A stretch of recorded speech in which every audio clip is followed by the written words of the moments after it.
जय अंबे विद्यार्थी मित्रों, माय सेल्फ चैताली सोनी। आज हूँ तमने अकाउंट में फर्स्ट चैप्टर भागीदारी विषय प्रवेश स्टार्ट कर रही छूँ। एमा हूँ फर्स्ट ऑफ ऑल पहला प्रस्तावना आधारित मुद्दाओं स्टार्ट करीश।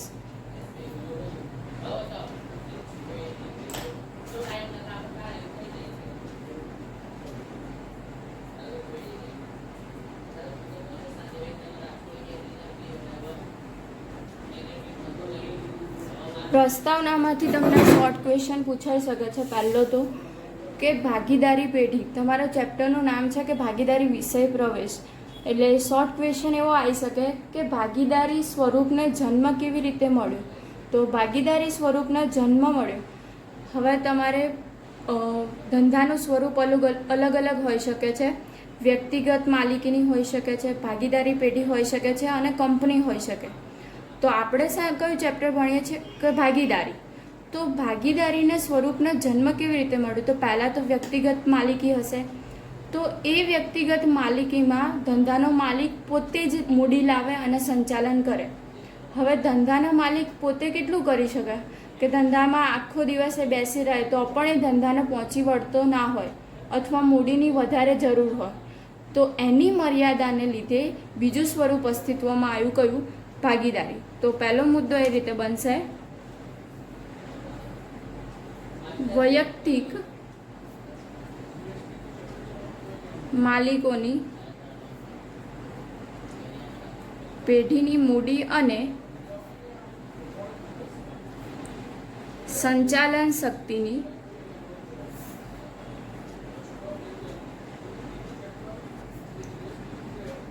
मर्यादाओने भागीदारी स्वरूपने जन्म आप्यो।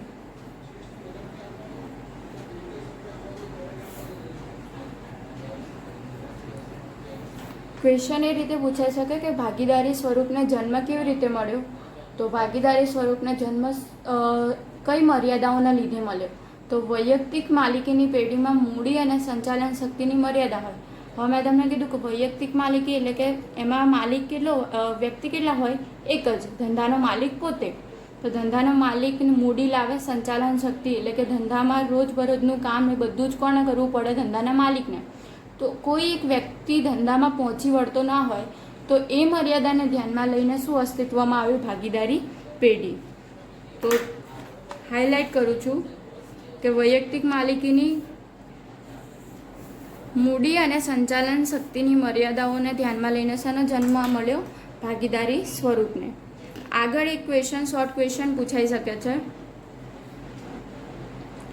भागीदारी ना जन्मना कारणों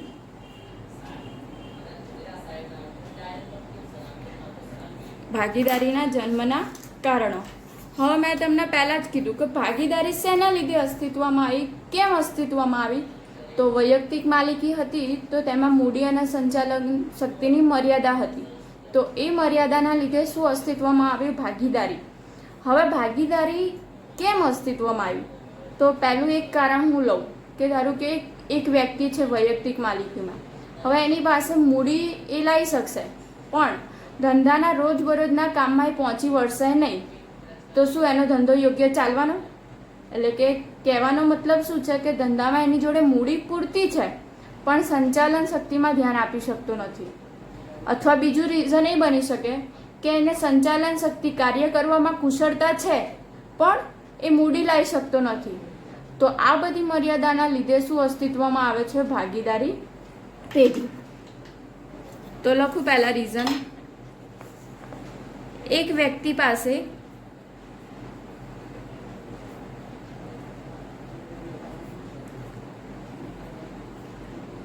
धंधा माटे पूरता प्रमाणमां नाणां होय एटले के मूडी होय परंतु वेपार माटे जरूरी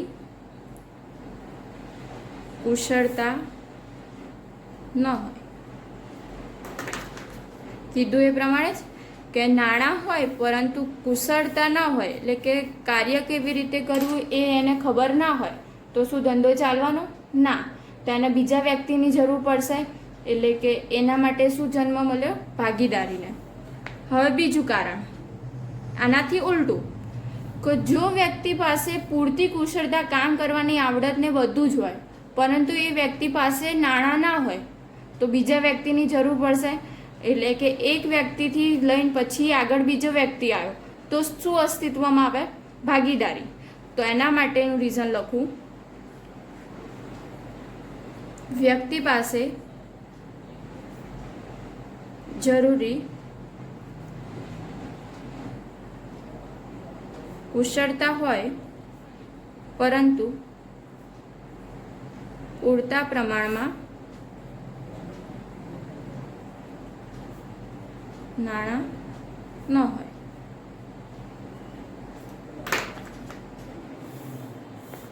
વ્યક્તિ પાસે કુશળતા હોય પરંતુ નાણાં ન હોય.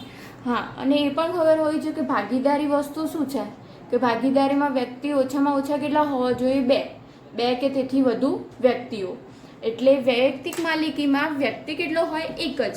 તો એ વ્યક્તિને શું કીધું કે જરૂરી એની જોડે નાણાં હશે પરંતુ કુશળતા નહીં હોય તો ધંધો ચલાવી શકશે નહીં, તો એને બીજા વ્યક્તિની જરૂર પડશે. તો બે વ્યક્તિ થયા, તો બે વ્યક્તિએ કોને જન્મ આપે છે? ભાગીદારીને. એટલે લખ્યું કે એક વ્યક્તિ પાસે ધંધા માટે પૂરતા પ્રમાણમાં નાણાં હોય પરંતુ વેપાર માટે જરૂરી કુશળતા ના હોય, તો એ બીજી વ્યક્તિ સાથે ધંધો કરશે. એટલે બે વ્યક્તિ ભેગા થઈને શું રચાશે? ભાગીદારી. હવે બીજું આનાથી વિરુદ્ધ આપ્યું કે વ્યક્તિ પાસે જરૂરી કુશળતા હોય, આવડત હોય, કાર્ય કરવાની ક્ષમતા પણ હોય, પરંતુ એની પાસે પૂરતા નાણાં ના હોય, તો ધંધો કેવી રીતે ચલાવી શકશે? તો એના માટે બીજી વ્યક્તિ સાથે ધંધો કરશે. એટલે ધંધામાં વ્યક્તિ કેટલા થયા? બે. તો ભાગીદારીનો અર્થ જ છે કે બે કે તેથી વધુ વ્યક્તિઓ સાથે મળીને કાર્ય કરે, તો એને શું કહેવાય? ભાગીદારી. તો પહેલું રીઝન આવ્યું કે ધંધામાં પૂરતા નાણાં હોય પરંતુ કુશળતા ના હોય, અને કુશળતા હોય પરંતુ નાણાં ના હોય. અને ત્રીજું રીઝન આવે છે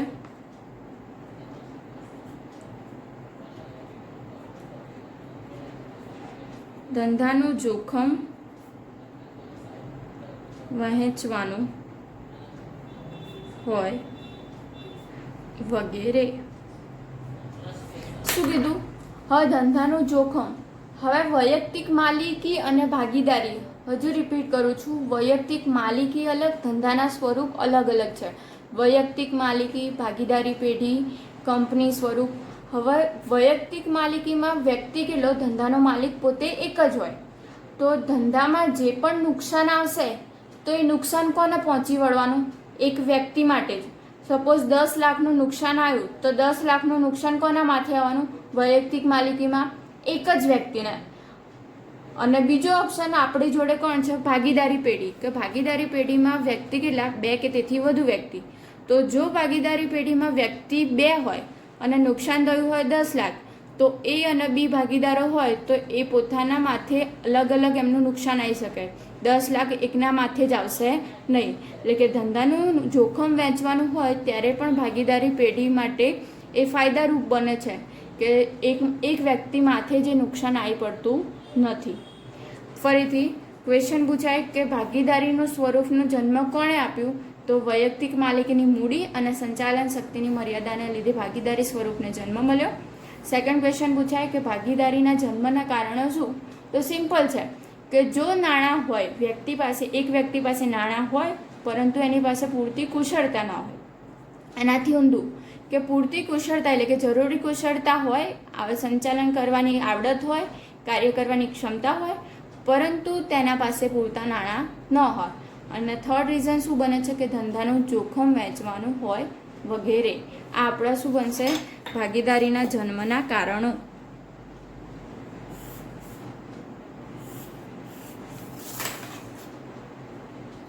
હવે મોસ્ટ ટાઈમ ક્વેશ્ચન લખાવી રહી છું.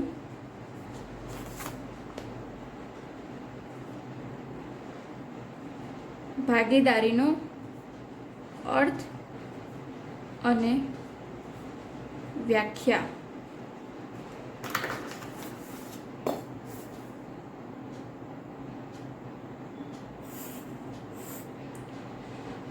ભાગીદારીનો અર્થ અને વ્યાખ્યા એ તમારે એક ભારતીય ભાગીદારી કાયદા, ભાગીદારી સેના દ્વારા અસ્તિત્વમાં આવી તો તેઓ ભાગીદારીનો એક કાયદો છે. કયો?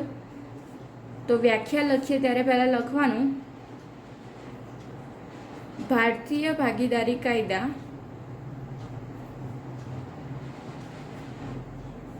1932ની કલમ 4 મુજબ. હવે ધ્યાન આપજો મિત્રો, હવે તમે ભાગીદારીનો અર્થ લખો છો અને કોના મુજબ? કે જે ભાગીદારીનો કાયદો છે એના મુજબ તમે વ્યાખ્યા લખો છો. તો તમે કોઈ પણ આ રીતે વ્યાખ્યા લખતા હોય કોઈ મુજબ, ધારો કે તમે શું લખ્યું? ભારતીય ભાગીદારી કાયદા 1932ની કલમ 4 મુજબ, એટલે કે જે ભાગીદારી કાયદાએ તમને વ્યાખ્યા આપી છે એ વ્યાખ્યા લખી રહ્યા છો. તો એમાં સહેજ બી ચેન્જીસ કરવાનો નહીં. જે પ્રમાણે વ્યાખ્યા લખાય છે એ પ્રમાણે જ વ્યાખ્યા લખવાની. હવે પહેલાં તો તમને ક્વેશ્ચન આવે કે ભારતીય ભાગીદારી કાયદા 1932, તો ભાગીદારીનો કાયદો કયો? તો ભારતીય ભાગીદારી કાયદા 1932 એ ભાગીદારીનો એક કાયદો છે. હવે એના મુજબ વ્યાખ્યા એવી છે કે ભાગીદારી, મેં તમને પહેલાં જ કીધું કે ભાગીદારી હોય તો એમાં 2 વ્યક્તિ હોય, 2 વ્યક્તિ કે તેથી વધુ. તો એની વ્યાખ્યા બનશે ભાગીદારી એ એવી વ્યક્તિઓ વચ્ચેનો સંબંધ છે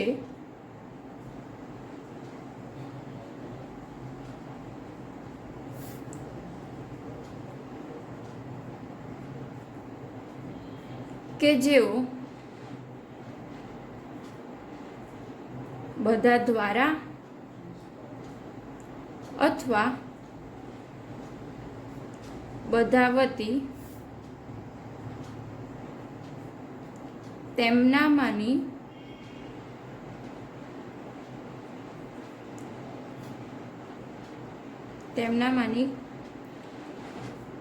કોઈ એક વ્યક્તિ દ્વારા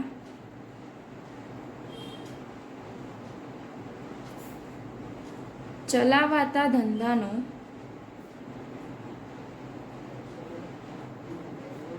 નફો વહેંચવા સંમત થયા હોય.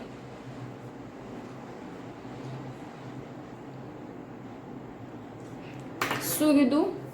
ભાગીદારી એ એવી વ્યક્તિઓ વચ્ચેનો સંબંધ છે કે જે ભાગીદારી પેઢીમાં કેવું હોય કે 2 કે તેથી વધુ વ્યક્તિઓ હોય, એમાં બધા દ્વારા અથવા બધા વતી. હવે ભાગીદારી પેઢીમાં વ્યાખ્યામાં ફરીથી કહું છું કે ભાગીદારી એ વ્યક્તિઓ વચ્ચેનો એવો સંબંધ છે જેઓ બધા દ્વારા અથવા બધા વતી તેમનામાંથી કોઈ એક વ્યક્તિ દ્વારા ચલાવાતા ધંધાનો નફો વહેંચવા સંમત થયા હોય. હવે આટલું બધું વાંચી લીધું પણ કંઈ જ ખબર પડી નહીં. તો સમજાવું છું કે ભાગીદારી પેઢીમાં હોય તો ભાગીદારી પેઢીમાં ઓછામાં ઓછા કેટલા વ્યક્તિ હોય? 2 કે તેથી વધુ વ્યક્તિઓ હોય. હવે એ 2 કે તેથી વધુ વ્યક્તિઓ, હવે ધારો કે હું તમને ઉદાહરણ આપું કે ભાગીદારી પેઢીમાં 3 વ્યક્તિ છે, એટલે કે વ્યક્તિ એટલે કોણ હોય? 3 ભાગીદાર. હવે 3 ભાગીદાર ધંધામાં દરરોજ જે 3 ભાગીદાર કાર્યક્ષમ છે, કાર્ય કરે છે. તો શું લખ્યું? જેઓ બધા દ્વારા, એટલે કે ભાગીદારી પેઢી બધા દ્વારા, એટલે કે બધા જ ભાગીદાર દ્વારા કાર્ય કરવામાં આવે છે, અથવા 3 ભાગીદાર હોય એમાંથી કોઈ એક ભાગીદાર કાર્યક્ષમ હોય. તો શું લખ્યું? બધા વતી કોઈ એક વ્યક્તિ ધંધો ચલાવતો હોય અને નફો વહેંચવા સંમત થયા હોય.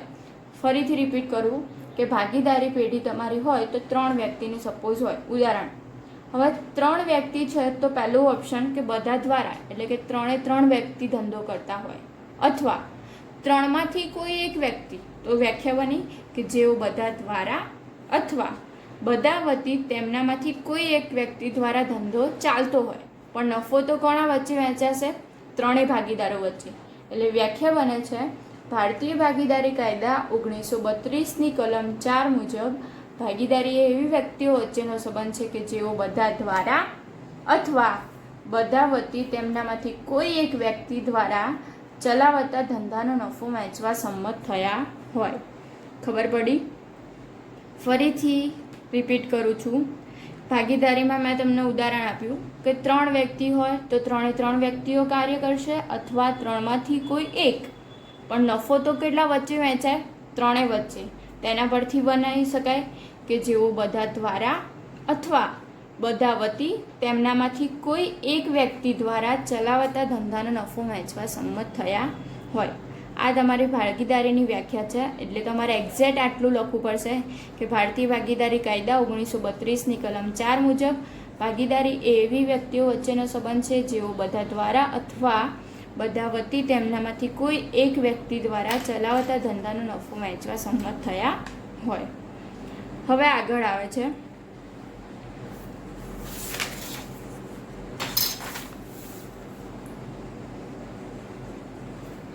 ભાગીદારીના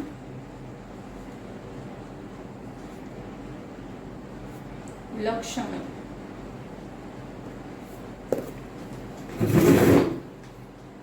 ભાગીદારીના લક્ષણોમાં પહેલું લક્ષણ છે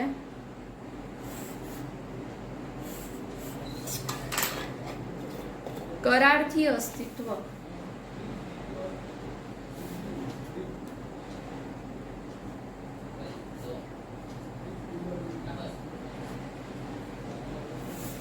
ભાગીદારીના લક્ષણમાં પહેલું લક્ષણ છે કરારથી અસ્તિત્વ. હવે ક્વેશ્ચન એ આવે કે કરાર શું છે? તો કોઈ પણ ભાગીદારી પેઢી અસ્તિત્વમાં આવે એ પહેલા કરાર અસ્તિત્વ હોવો જોઈએ. હવે કરારમાં શું હોય? હવે ભાગીદારો હોય ધંધામાં, તો મેં તમને કીધું કે 2 કે તેથી વધુ ભાગીદારો હશે તો બધા ભાગીદારોની મૂડી જુદી જુદી હોય, મૂડી પર વ્યાજ અલગ અલગ હોય. નફો હોય ત્રણેય ભાગીદારો વચ્ચે, ધારો કે 3 ભાગીદારો હોય તો 3 ભાગીદારો વચ્ચે નફો વહેંચાય તો એ 3 ભાગીદારો વચ્ચે નફો કયા પ્રમાણમાં વહેંચવું, એટલે કે નફા નુકસાનનું પ્રમાણ, બધી જ વિગતો શેમાં હશે? કરારમાં. એટલે કે ભાગીદારી અસ્તિત્વ કરારથી આવશે. તો કરારનામામાં શું હોય? ભાગીદારોનું નામ, સરનામા, ભાગીદારોની મૂડી કેટલી છે, મૂડી પર વ્યાજ, ઉપાડ પર વ્યાજ, નફા નુકસાન વહેંચણી, આ બધું જ શેમાં સમાવિષ્ટ હશે? કરાર. એટલે લખવાના એમાં ભાગીદારી કરારથી અસ્તિત્વમાં આવે છે.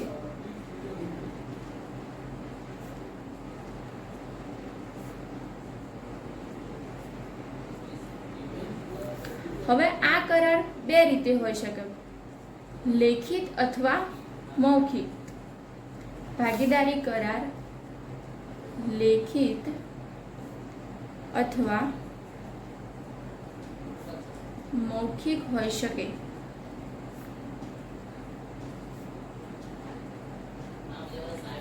પરંતુ લેખિત કરાર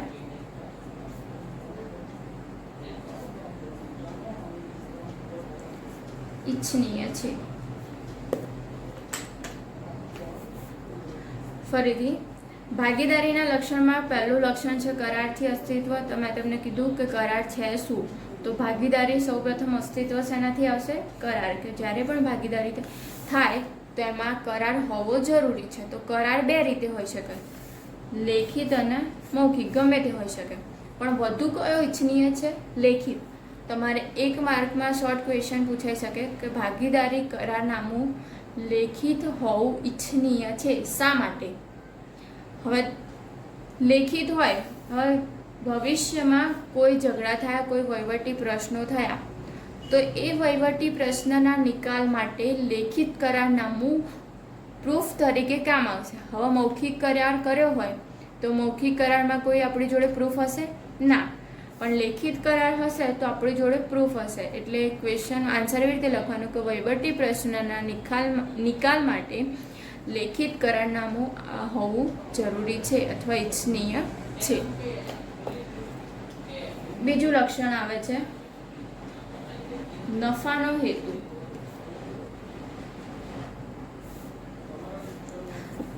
કોઈ પણ ધંધો હોય તેનો મુખ્ય હેતુ શું હોય? કે નફાનો. તો ભાગીદારી પેઢી છે તો એનો હેતુ શું છે? નફાનો. તો એમાં લખવાનું ભાગીદારી નફો કરવાના અને વહેંચવાના હેતુથી શરૂ કરવામાં આવે છે.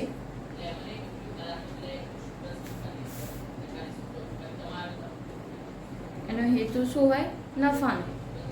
હવે ભાગીદારો વચ્ચે નફા નુકસાનની વહેંચણી કરીશું તો એ નફા નુકસાનની વહેંચણી ગમે તે રીતે ના થાય, એનું ચોક્કસ પ્રમાણ હોય કે આ ભાગીદારોનો નફો સપોઝ 3 ભાગીદાર હોય તો 2:2:1 પ્રમાણમાં વહેંચું.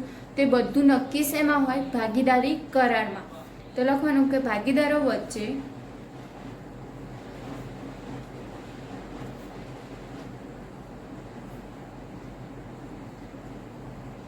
નફો કે નુકસાન વહેંચણી નક્કી કરવામાં આવેલ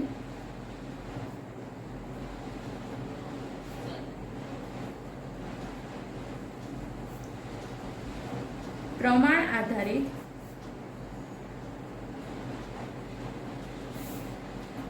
કરવામાં આવે છે.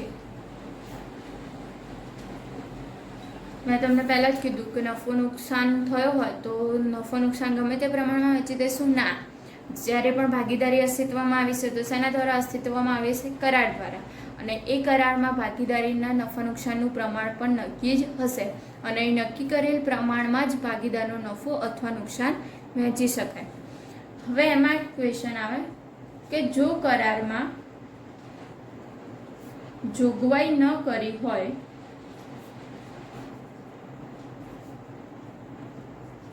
તો ભાગીદારી કાયદા પ્રમાણે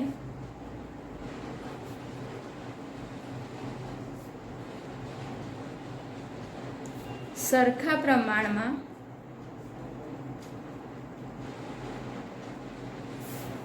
નફો કે નુકસાન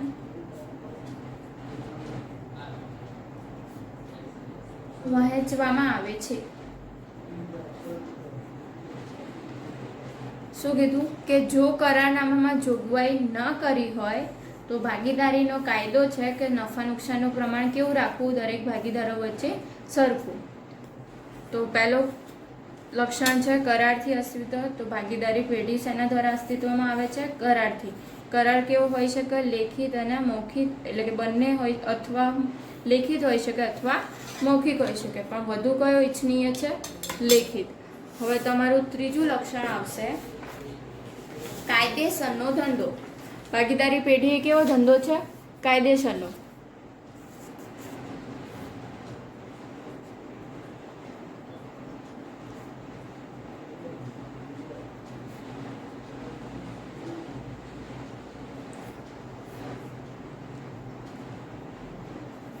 ભાગીદારી પેઢી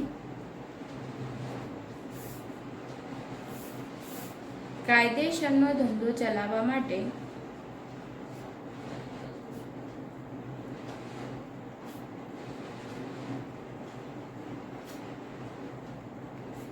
અસ્તિત્વમાં આવે છે.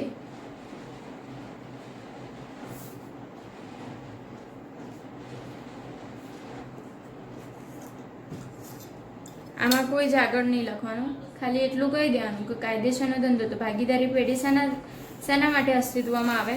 તો કાયદેસરનો ધંધો કરવા માટે ભાગીદારી પેઢી અસ્તિત્વમાં આવે છે. હવે ચોથું લક્ષણ છે એકબીજાનો એજન્ટ.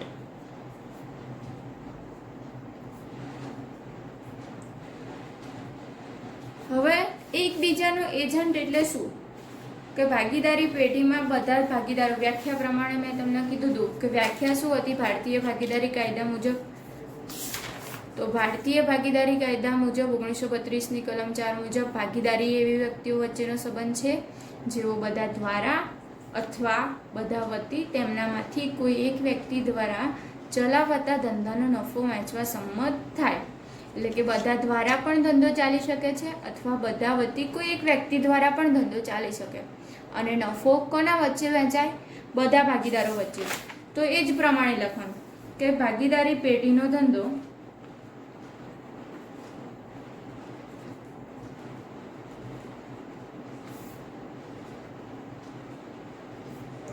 બધા ભાગીદારો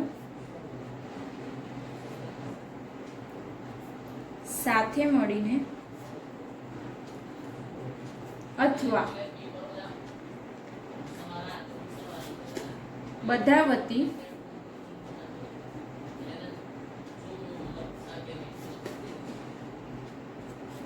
વતી કોઈ એક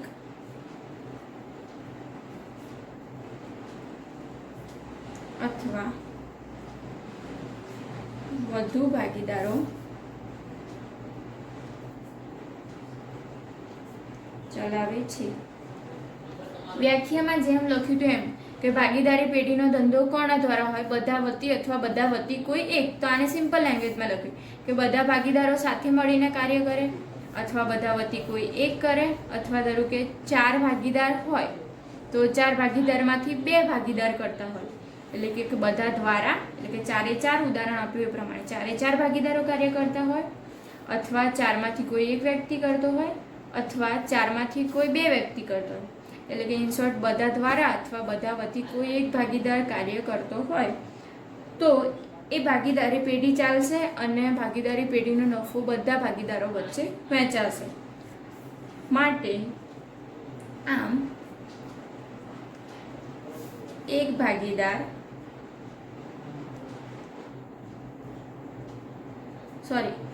દરેક ભાગીદાર એક બીજા ભાગીદારનો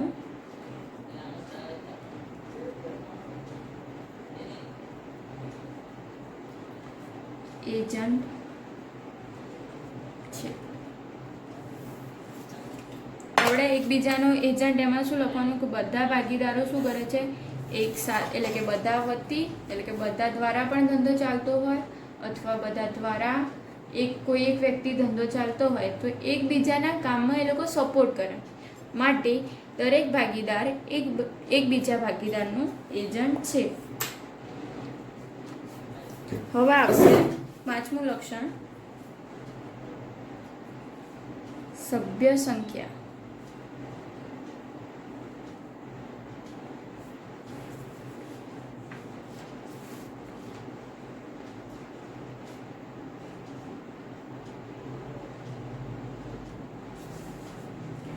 હવે સભ્ય સંખ્યામાં તમને 2 પ્રમાણે આપેલું છે કે સભ્ય સંખ્યાના નિયમો પ્રમાણે તો સભ્ય સંખ્યા ગમે તે નહીં લઈ શકાય ભાગીદારી પેઢીમાં. તો કંપની ધારા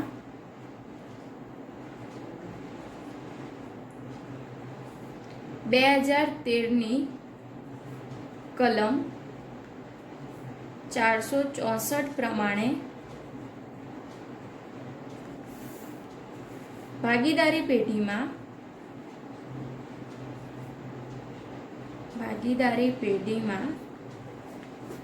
ભાગીદારોની સંખ્યા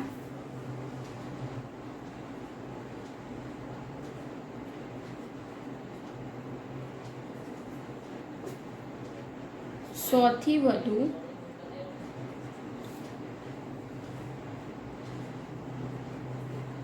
નહીં તેવી રીતે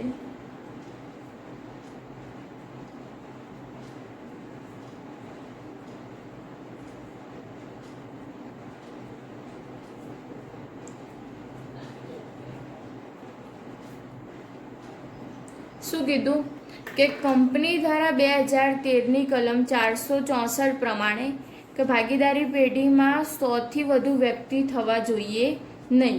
અને બીજો નિયમ છે કંપની ધારાનો,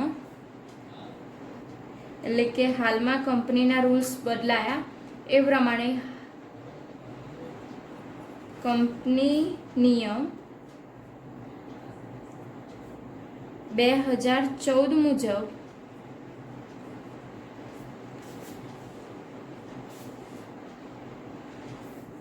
નિયમ 10 પ્રમાણે મહત્તમ સંખ્યા 50 નક્કી કરેલ છે.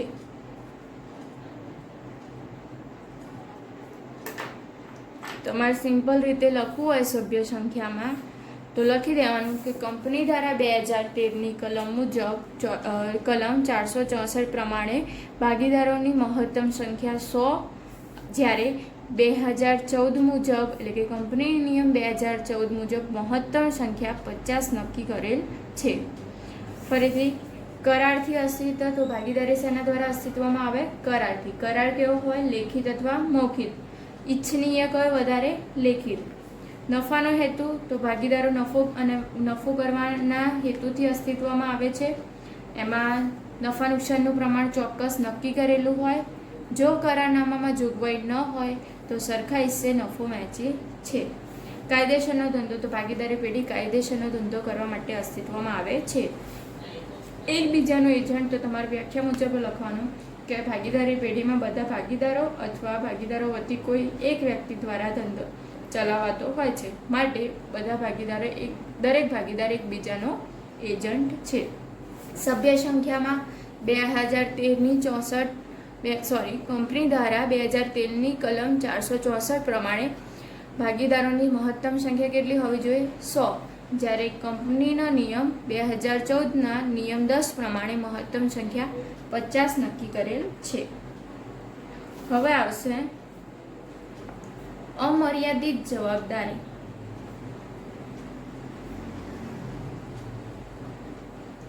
હવે અમર્યાદિત જવાબદારી એટલે શું? હવે મિત્રો એમાં ધ્યાન રાખીશું કે ભાગીદારોની ક્વેશ્ચન પૂછે છે કે ભાગીદારોની જવાબદારી કેવી, તો શું આવશે આન્સર? ભાગીદારોની જવાબદારી અમર્યાદિત છે. હવે અમર્યાદિત જવાબદારી એટલે શું?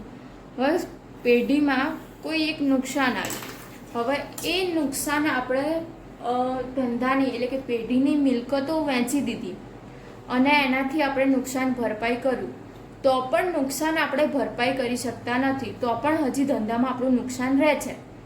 તો એ નુકસાન પહોંચી વળવા માટે ભાગીદારો પોતાના ઘરની અંગત મિલકત વહેંચીને પણ એ દેવું અથવા નુકસાન ભરપાઈ કરવું પડે. એટલે કે ભાગીદારોની જવાબદારી કેવી કીધી? અમર્યાદિત. તો લખીએ એમાં ભાગીદારીના કાયદા મુજબ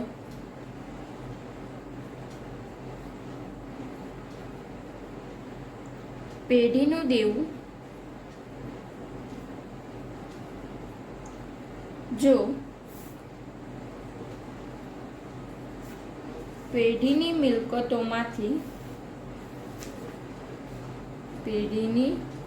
મિલકતોમાંથી ચૂકવી શકાય તેમ ન હોય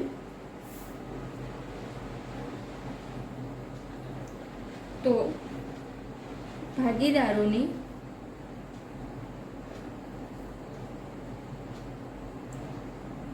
અંગત મિલકતો વહેંચીને પણ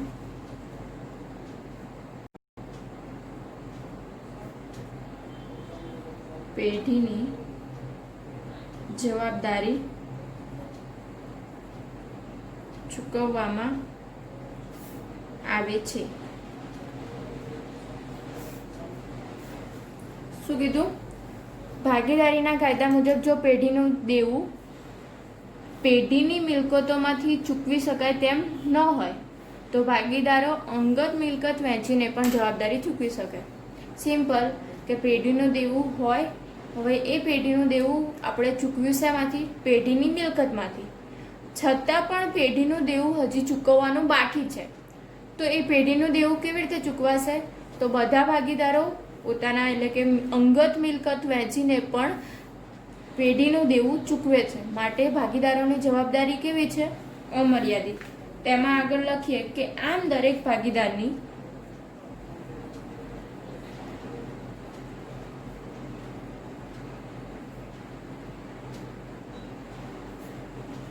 જવાબદારી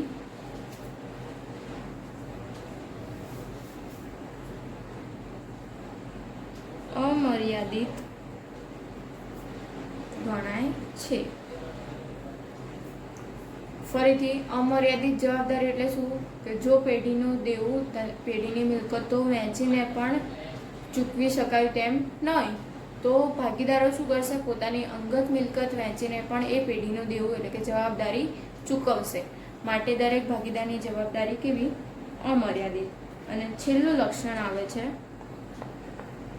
પેઢીની માલિકી અને સંચાલન.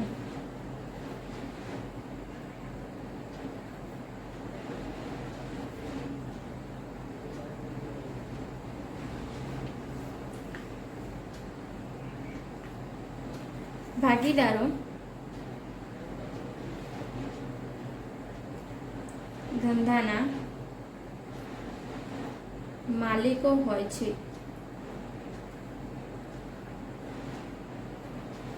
અને તેઓ જ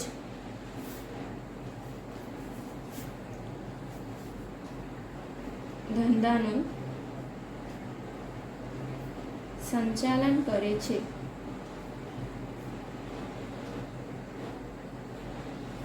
શું કીધું? મુદ્દા પ્રમાણે જ કે ભાગીદારીના લક્ષણમાં કયું લક્ષણ? પેઢીની માલિકી અને સંચાલન. એટલે કે ભાગીદાર પોતે જ ધંધાનો માલિક ગણાય અને એ માલિક જ ધંધાનું સંચાલન કરે છે.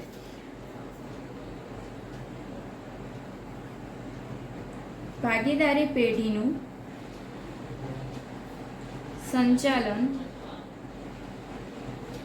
બધા જ ભાગીદારો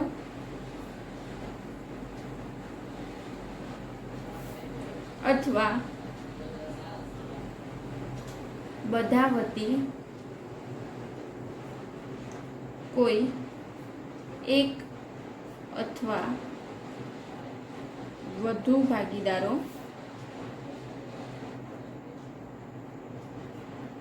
કરે છે.